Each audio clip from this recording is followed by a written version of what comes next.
Yeah, this is a question we're often asked, and my view is quite simple, is that we've got to base our decisions on facts and evidence, not myths and hearsay.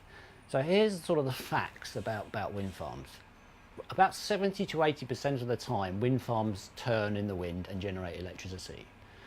It's absolutely true that they're about 30% of what the total amount of energy they actually produce. Now you think that might sound bad, but then you can compare that with the alternatives. If I was to take an average coal-fired power plant in the UK and looked at its efficiency, well, an average in coal plant in the UK only works 41% of the time. It's hardly different, or a lot less than a wind farm. And then when it is working, it's only about a third efficient. So for every unit of energy we put into a coal-fired power plant, only about a third of that gets turned into a useful electricity. So in fact, wind farms are better and more efficient than coal-fired power stations.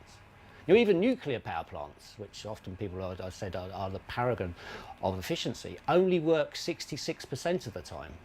The rest of the time they're turned off.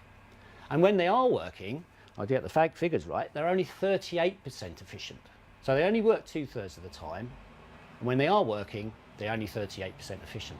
So yet again, wind farms compare very favourably with nuclear power plants. Yeah, and interestingly, even gas, which is held out as a paragon of efficiency as nuclear is only 48% efficient. So that means 48% of the time it works, 52% of the time an average gas-fired power station is turned off, not doing anything at all. And even when it is working, again, it's only 48% efficient. So very roughly, for every unit of energy we put into a gas-fired power plant, only half a unit of energy actually comes out. So yet again, wind farms compare very, very favourably with the alternatives that we have.